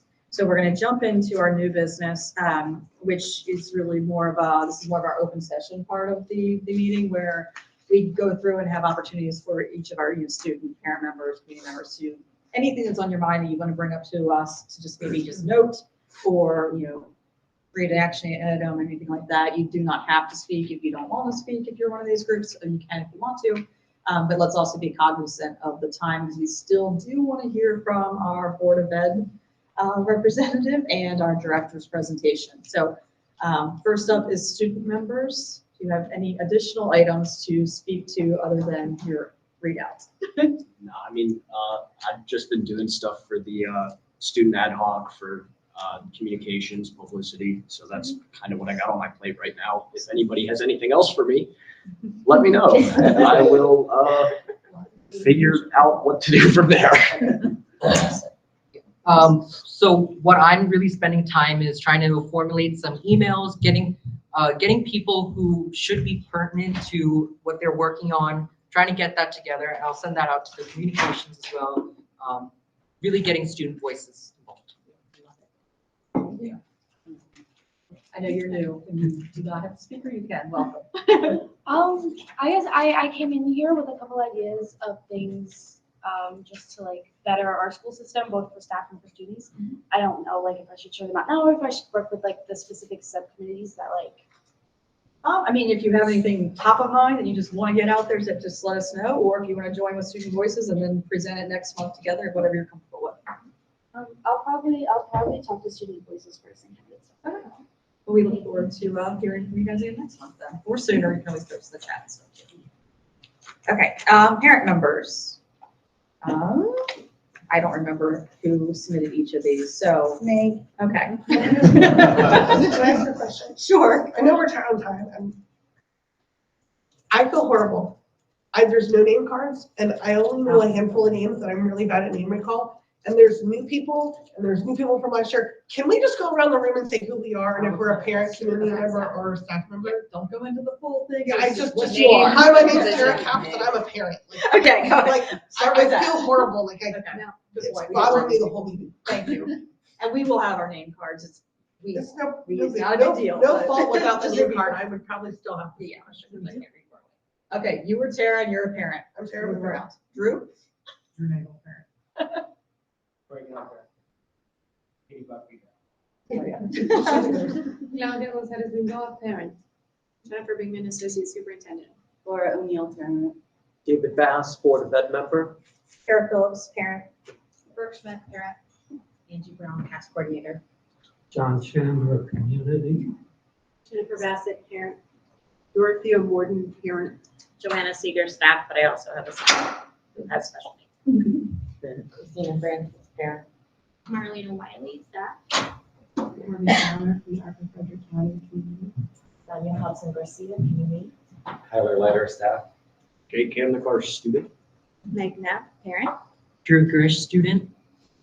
Isa Grenier, staff. Nyla Rice, student. And we community. Head of Wellness Community. Kim Edwards stay. Melissa Moore stay. Stacy Shattenberg, community.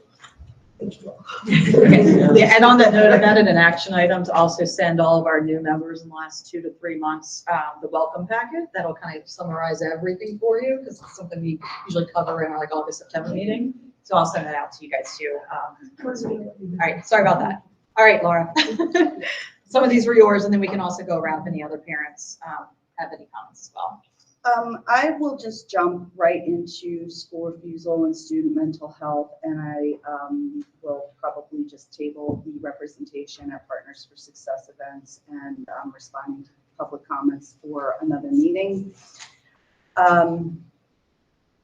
Chronic absenteeism is estimated to have doubled nationwide since the pandemic began, reaching roughly 16 million students by a 21-22 school year. It's hit Maryland so much that on January 18th, 2024, Dr. Carrie M. Wright, intern superintendent of schools, MSDE, presented chronic absenteeism trends and bright spots. A CDC NCHS nationwide study found that kids with ADD, autism, or developmental delays are twice as likely to be chronically absent compared to their neurotypical peers. Many neurodiverse, up to 5% of children, have school-related anxiety and may struggle to understand or explain why they refuse to attend school. On April 15th, 2023, the Frederick News Post presented data that chronicled absenteeism and FCPS among students with disabilities rose near 40% in 21-22. What is school avoidance and school refusal? School refusal is a symptom, not a diagnosis. School avoidance is when a student refuses to go to school or has difficulty remaining in school the entire day. The thought of being forced to go to school and stay there is extremely distressing. Typically, it occurs in children and teens who have an underlying mental health condition such as generalized anxiety, social anxiety, or separation anxiety, depression, post-traumatic stress disorder. School-based anxiety that leads to school refusal could result from an adverse experience that occurred there, such as bullying or academic struggles. School avoidance students describe not feeling safe at school. From what I've personally experienced, students are experiencing paralyzing levels of emotional turmoil, and the entire family unit is affected. Parents are often late to work after a nightmarish warning or have to miss it completely. Anything scheduled for that day, forget about it. The parent won't be making those appointments. Siblings feel neglected, like they're walking on eggshells in their own homes, and there needs to be a shift to the back burner as the exasperated parents focus on putting out the fire that's in front of them. Not only is the student in crisis, families are in crisis. Threatening truancy charges against parents or families who are trying their best and communicating with the school in good faith to get their children to school is certainly not the solution, which causes me to sternly communicate that school refusal is not a truancy issue. Now I know there's a job to do, and yes, I know what the research says about the importance of student attendance, and yes, I can speak to FCPS selected policies, regulations, and procedures such as 400-98, which is student attendance, and COMAR 13.08.01.01, which is also attendance.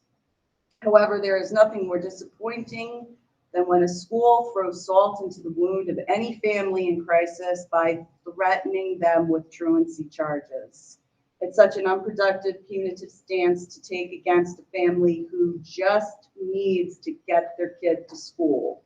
Lumping these families into the truancy category gives impressions of a complete lack of empathy and understanding, and in my opinion, the passive-aggressive attendance communications through school newsletters this year borders on obsession and certainly hasn't helped a great deal of our special education students experiencing chronic absences.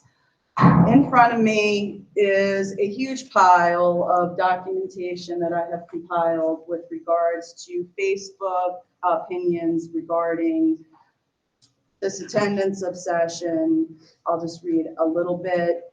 Is anyone else feeling beyond frustrated with these passive-aggressive attendance emails? I understand the importance of students going to school, but come on, kids get sick, have doctors, dentist appointments, have special things come up, and the last thing we need as parents is more parent guilt because heaven forbid our child doesn't have perfect attendance. As a teacher myself, I definitely disagree with rewarding perfect attendance. Things happen beyond kids' control and they might miss school. I get that the numbers look good to the higher ups, but yeah, seems like a bit of a guilt trip if the attendance is poor. The school funding is dependent on student overall attendance. That's why the administration is always pushing it. I agree it's ridiculous. Elementary school children get sick often. That's the way it is. I absolutely agree with you. If certain children have issues with attendance, it should be handled on an individual basis. I find it hard to believe that with so many working parents, there's that big of a problem with elementary attendance. Can you maybe post the link to some? Oh, I will. I'm going to post all of this. Yeah, I on the just chat. wanna, I get it, which I want you to. Yes, So absolutely. could you take that, because I want to make sure that we give other people time to. Absolutely. But no, this is, obviously, it's very near That to was my heart just as well. what I wanted to read as far No, I as think it's that very goes. important. But then there's further examples from feeder patterns such as Oakdale, Newmarket, which is in the Linganore feeder, Tuscarora, and Yellow Springs Elementary School, which I want to highlight Yellow Springs Elementary School as far as the obsession with attendance goes. Our school is experiencing a high rate of absenteeism and illness. A letter is linked below with additional information. What's wrong with that sentence? Our school is experiencing a high rate of absenteeism and illness. That does not sound good overall. Now, the feeder patterns that I have here have a competition going. Some have gotten as bad as announcing on the morning announcements or the afternoon announcements the winning and losing classes of the attendance per week. Can I just ask, I mean, are you personally like in touch with those people? Are people coming to you and like sharing this because you're on Yes. CCAC? That's what I was wondering where all the information was coming from, because Yes. you've got a lot. Yes, I do. And they are very concerned because things have gotten to a point where this attendance thing has gotten up to truancy threats. And I had asked a person in Tuscarora who has given me this information if they've been in contact with teachers, parent liaisons, and PPWs within the school. They said yes, and they feel they aren't getting any support. The school has only contacted the parent to threaten truancy. When I asked if the school admin was of any assistance, they said no. I asked, what would they like to see FCPS do? They said, please reach out more with conversation, not threats. Listen to and believe the parents and students before it gets to this point. I further asked if any questions or comments could be brought before FCPS leadership, what would they like to be presented with? The response was, at best, it's albist. Thank you. See, can't talk. Ableist. At worst, it is discriminatory and ostracizes kids who may already be struggling. What are supposed to be a team in our child's education is not happening. And I understand that FCPS, this is me, I understand that FCPS is using universal approaches to improve family engagement and build trust and relationships. And I do sincerely appreciate these efforts.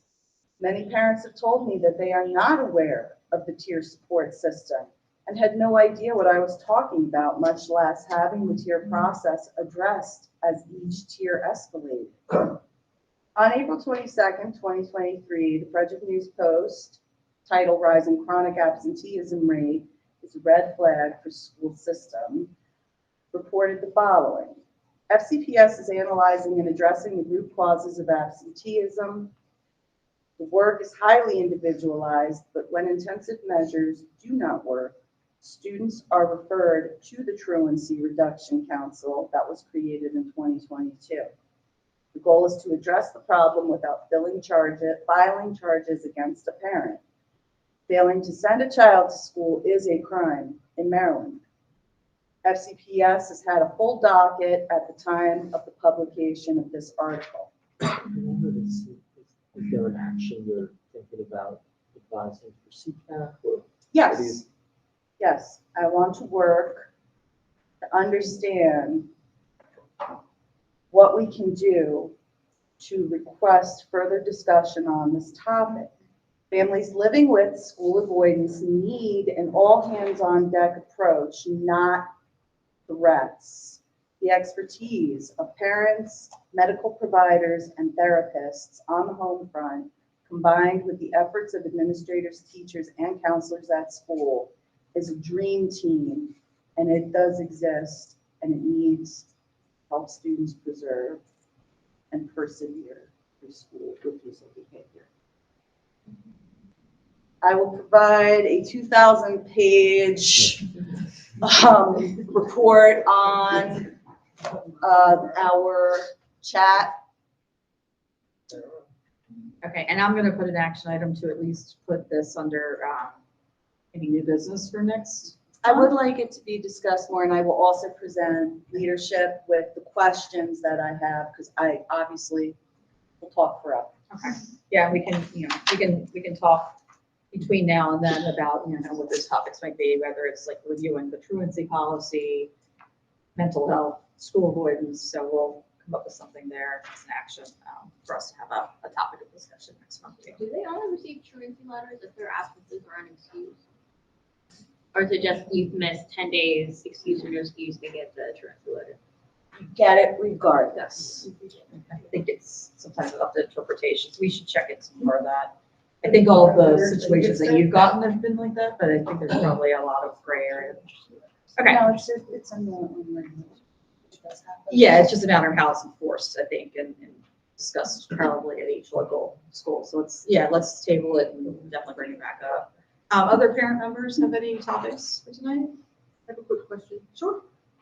Has the April member retreat date been set yet? We will work on that at the, we'll try to propose it by next month. It's usually April or May. And we have been doing it on Monday nights just to stay somewhat consistent, because it seems people kind of get people, but yeah, good question. So no other parent comments tonight? Every meeting we come to, we don't get very far. We start talking about cameras in the classroom.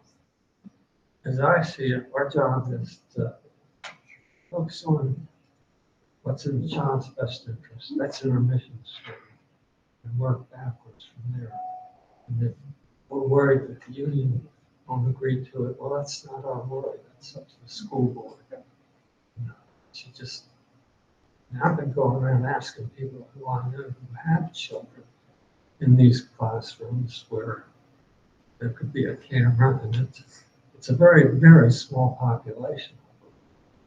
I'd like to know more about that. Go from there. I think it would be worthwhile telling whoever we would move our recommendation to, hey, this will affect 10 kids in the whole school building. I don't know what it is. That's the sort of information I think we should come forward with. And I think some of the committees, like FAQs and like helping us kind of, because I feel like you're right, it's been a lot of information, and so they're going to help factualize it all for us. And then, right. And it's been a lot of emotional, there's a lot of emotions behind it, obviously. So I think that this is something just getting a help. handle on all Right. this. I can tell you, every parent I've talked to who has a child in that situation believes the cameras would be a good idea. If I find somebody that disagrees with that, it would be interesting to make a note of that. What the reasons are. Thanks, John. Okay, any community members with comments tonight? Staff members? I was gonna speak on inclusion pre-K and concerns and changes, but Troy, for the sake of time, I think I'm just gonna send you an email this week. But also SCP sent out an email today about this room going under construction, so are we gonna be virtual? About what was it? Starting We're Monday. going to include that in director's update. We have gotten things reserved for LLC for the time. Because the boardroom is being updated because of the audio. So we'll just have an alternative location. Correct. Okay. Unless you all want to move virtual. Sure. Issa, do you have any like hot topics, or can you send an email to the group? What do you want to, or a text to the group? Anything that's happening like in the next week or two that we all need to know about? In the next week or two, we have just a couple webinars, which are updated Appendix A information, and then actually information about 504. So we are having a webinar, so I can send that there. So if you want to ask questions during that, they'll have all the answers. Yeah, that'd be great. Yeah, and then I can send all the other stuff in the chat. Fantastic. Thank you. Just for sake of time. David. Yeah. So there have definitely been years that I've been concerned the superintendent's budget hasn't invested enough in special education. I think this budget request is very strong for special education. 93 new positions, expanding child find, 9 special education pre-K teachers, coordinators for special programs, expanding SEIAs for an expanded autism program. The budget request would go from 88 million in special education to about 95 million. I think it's all to say to me, it's a very strong proposal. And I think we need advocacy from each and every one of you to ensure that the budget stays strong and full. 3 opportunities I want to put on your calendar. This Wednesday at Urbana High School, shocking, 6 p.m. is the budget hearing where we hear from the community. And so in some ways, I think that might be most impactful, and I really, really hope folks will go to that. So that's very important. That's this Wednesday. Then regular public comment back in this room on Wednesday, February 14th, I think would also be an excellent opportunity for people to speak to the needs of the special education budget. And also that first virtual meeting, February 28th, the Board of Ed will be virtual, and I think that's a third important opportunity. It's interesting. You can each choose. Are you more comfortable speaking publicly or in virtual? Are you more comfortable coming here or going to Urbana? But I really hope everyone considers speaking, and that we preserve this. The 93 new positions, the $7 million additions in special education. Yeah, let me know. I think after the meeting if you have questions. I have a quick question. Yeah. Which you can answer later if you can look it up. My grandson was in the unified pre-K 1-year program last year, and it was fabulous. But then it didn't get renewed, and I'd like to know never heard why. I mean, I'm sure it's about money, but you know. Yeah, I don't have that answer. It's possible that the team does. Can you explain the program just a little bit more? What? That's cool. So the Unified pre-K program was really our first pilot to start our full day pre-K. So this year, all of our 4-year-olds actually have an opportunity to go full day. And so that's kind of why. I know that because I have in the integrated pre-K. I was just wondering, so it was only meant to be a transition year? It was an opportunity because Butterfly Ridge had so many classrooms so that we could ensure that there were certain students that would get an opportunity to actually go full day. Okay, well, it was So also the next year with staffing. the budget enhancement, what did you say? It was the staffing and the ratio. It was the ratio of neurotypical to IEP under whatever category, 2 to 1, and then 12 kids with 4 adults. It was amazing. So all of our classrooms do have 4 adults in pre-K. and the ratios right now are very similar. It's not the same. It's like, now it's 17 kids, but that's neither here nor there. I just didn't realize that it was not meant to be, it wasn't meant to go on forever. It was very, we noticed the difference. And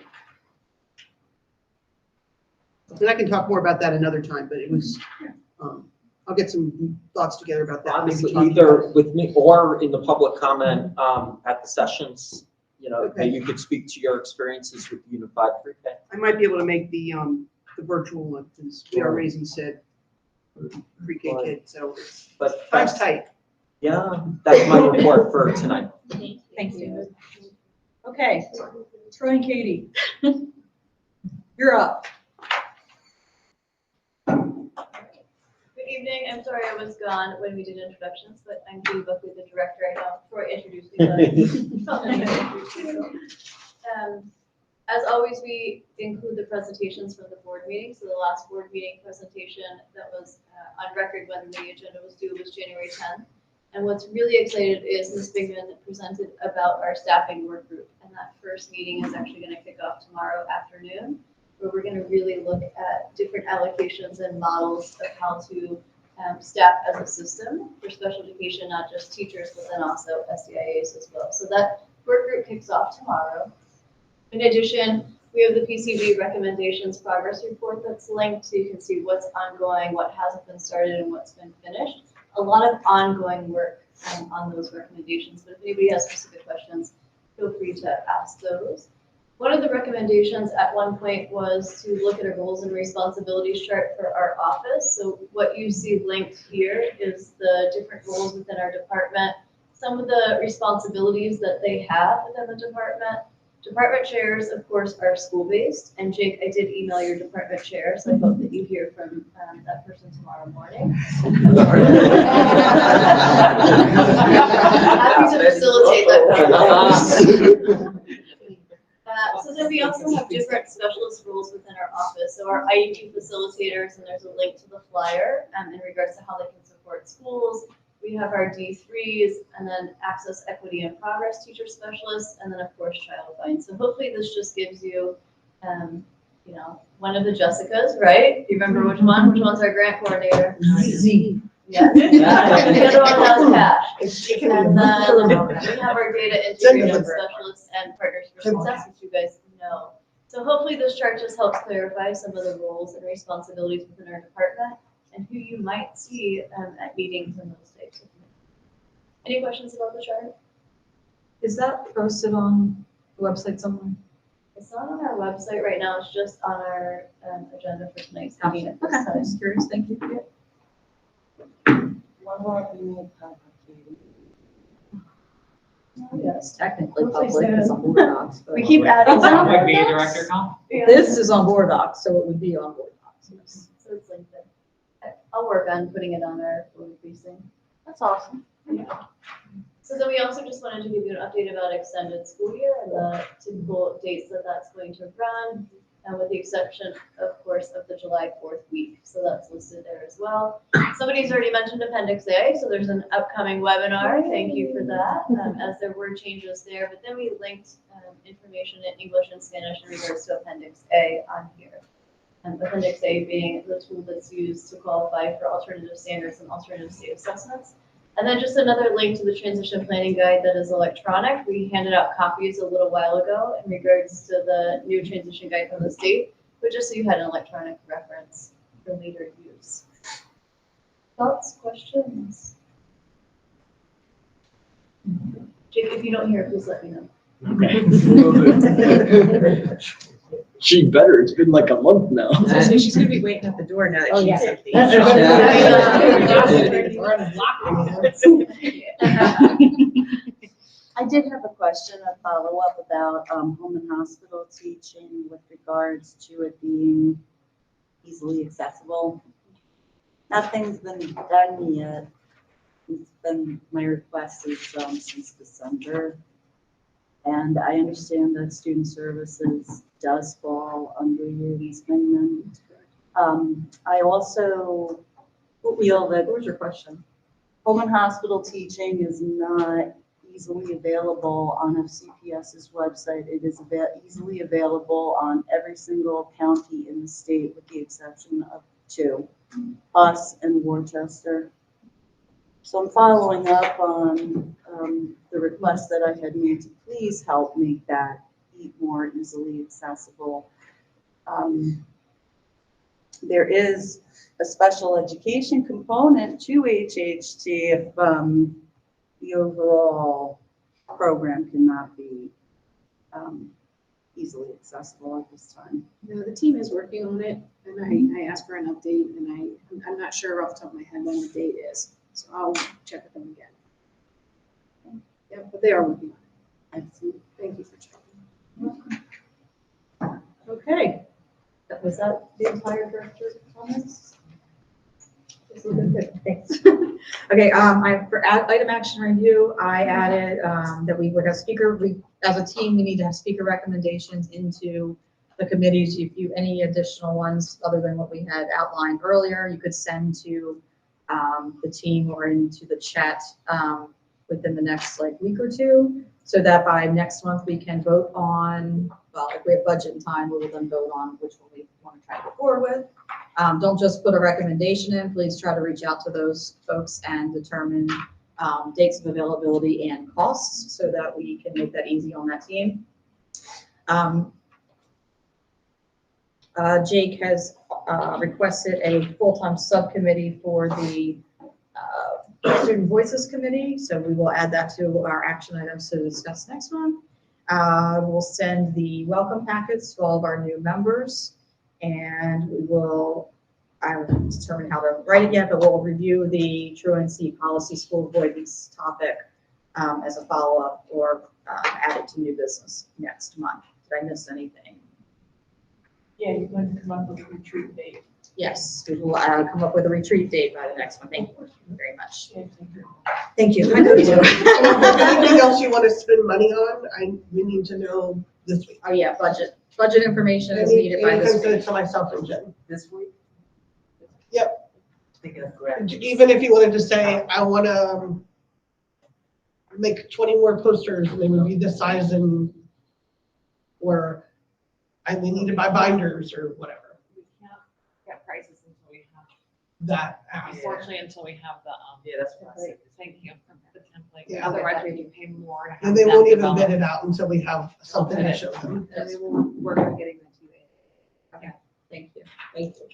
All right, so the next meeting will be on February 26th.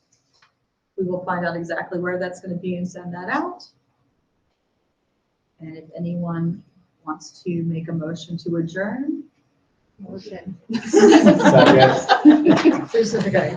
7:57. All in favor of adjourning the meeting? Bye. Thank you.